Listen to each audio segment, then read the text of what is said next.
Інжу маржан мен құрбақа, Бирма ертегісі. Ерте заманда бір жесір әйел өмір сүріпті. Оның 2 қызы болыпты. Қыздарының біреуін үлкен, екіншісін кішкентай деп атапты. Екеуі де туған қызы, бірақ ол қызының кішісінен үлкенін жақсы көрген екен. Ағайынды үлкен қыз бен кіші қыз мүлде 2 түрлі болыпты. Үлкені дөрекі мінезді, ашушаң және сондай сараң екен. Ал кішкентайы мейірімді әрі момын болса керек. Бір күні шешесі кішкенесін ауылдан қашықтау жердегі бір құдықтан су әкелуге жібереді. Қыз су әкелуге кетеді. Ол құдыққа жетіп, су алып жатқан кезде кенет анандай жерден үсті-басы жырым-жырым бір қайыршыны көреді. Ал бұл шындығында қайыршы емес, диуана еді.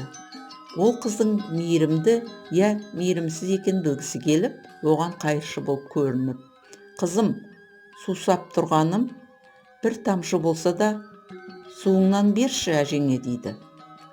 «Тұра тұрыңыз әжең, мен шелегімді шығарып алайын» дейді кішкентай. Қыз шелегін шығарып алып, қайыршы кемпірге су береді. «Мейірімді екенсің қызым, осындай мейірімділігің үшін әжең саған сыйлық береді.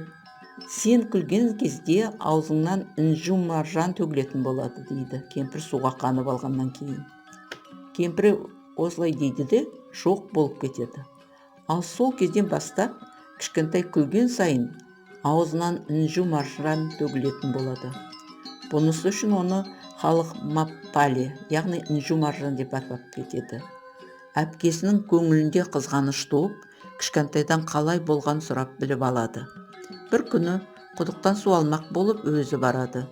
Дәл ана жолғыдай бұның да алдынан сол диуана шыға келеді де, қыздың мейірімді, мейірімсіздігін білмек оймен кәрі қайыршы кейпіне кіріп, үлкеннен су сұрайды. Сонда қыз: «Иә» деген, «Көрінген қайшыға су бермекпін бе? Береді деп ойламады» деп шаптығады. «Сен сондай тас жүрек, мейірімсіз қыз екенсің ғой, әрі күншіл екенсің, сіңліңді күндейсің. Олай болса, әр уақыт күлген сайын аузынан құрбақа секіріп шықсын». Содан бері үлкен апасын ауылдастары мазақтап күліп, ма-пха-пеу, яғни құрбақа деп атайтын болыпты.